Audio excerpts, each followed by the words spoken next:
So I'd like to welcome Mr. Jamie Corbyn. Thank you very much, and thank you to NUJ London Freelance Branch for organising this, and obviously for PSC and Jewish Voice for Labour and others in supporting it.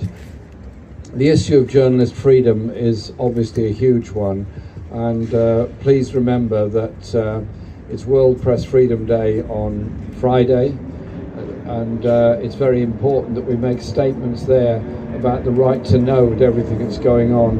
But I'd also ask you to put whatever time, effort and energies you can into supporting the freedom of Julian Assange, who will have been more than 5 years in prison by that stage. So make sure that in all your social media messages this week you refer to Julian Assange, whose case comes up to the Royal Courts of Justice on the 20th of May.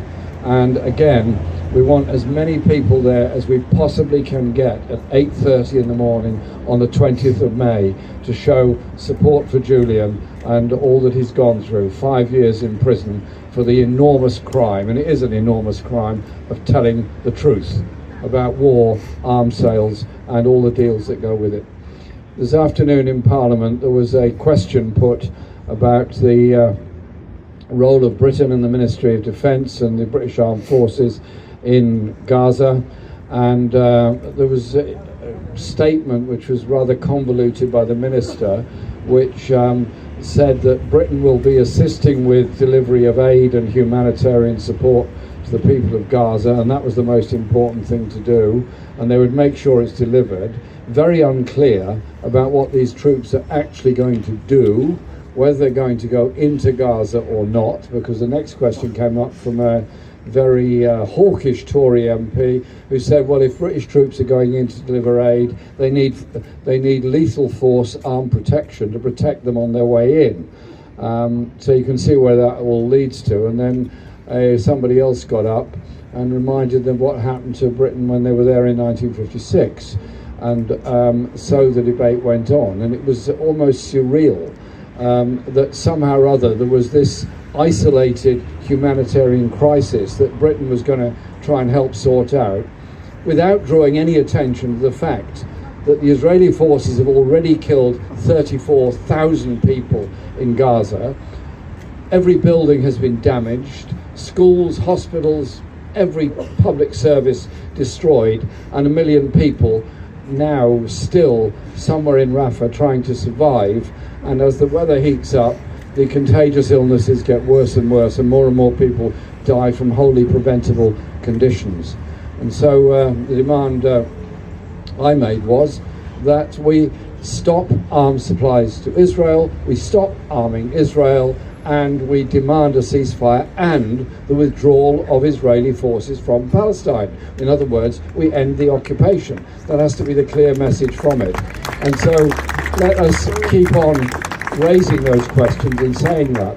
And I've just been watching on Al Jazeera and others the protests that are going on around the world, and it's very interesting watching Al Jazeera, then flipping over to Sky and then some others, and you've all done this, I'm sure, and the way in which the reports are given of the protests in the United States. They're absolutely enormous, the numbers of people involved, the numbers of people that have taken part in these protests, the number of students that are learning the lessons of previous occupations against the Vietnam War and so much else. So don't run away with the idea that anyone that supports Palestine and supports a ceasefire and wants an end to the arms trade and arms support for Israel is some kind of isolated minority. Not a bit of it. The media present us as an isolated minority. In fact, the vast majority of people all over the world want to see a ceasefire and want to see the end of the arms trade with Israel and want to see peace for the people of Palestine, and that can only come through the end of the occupation. But the role of journalists in reporting this is a very interesting one. There are many much better qualified than me here to talk about what goes on in newsrooms and editing processes, but the political and commercial pressure that is put on journalists is absolutely huge, and some of them succumb to it, some of them don't, and the establishment of the news agenda by governments all around the world is a huge part of it as well. But we have an alternative, and that is the numbers of people and the size of our demonstrations. They cannot deny the numbers that we've turned out on the streets of every city of this country, and indeed all around the world. And so we have to be our own journalists, as well as working with those brave comrades who do speak out in the mainstream media in support of peace and justice of Palestinian people. The number of journalists that have been killed in Gaza is huge. I've heard figures of over 100. I don't know the accurate figure. Others might know it better than me.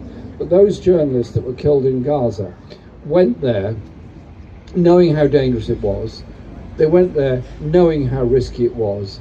And they went there because they wanted to report what was actually happening in Gaza. So I think we should salute them, as in the great traditions of great journalists. They went searching for truth, and they paid the ultimate price for it. The price that we now have to exact is an end to the war, a ceasefire, and justice and liberation for the Palestinian people. That really is the quite simple message. And we say to the chap who lives over there temporarily in Downing Street, for goodness sake, abstaining at the UN is pretty pathetic. Abstaining on anything to do with the war is pretty pathetic.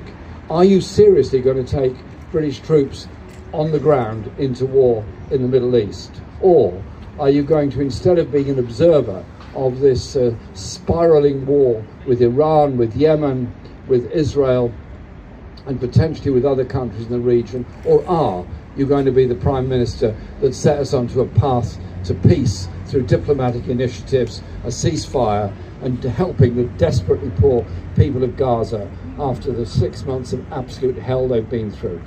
Whatever he does, we're going to be out on the streets demanding that peace, demanding that justice, and demanding that ceasefire. Thank you for being here today. Thank you very much. Thank you very much for coming, leaving the Parliament and give us your time. This is really, really honouring to our branch. Thank you very much.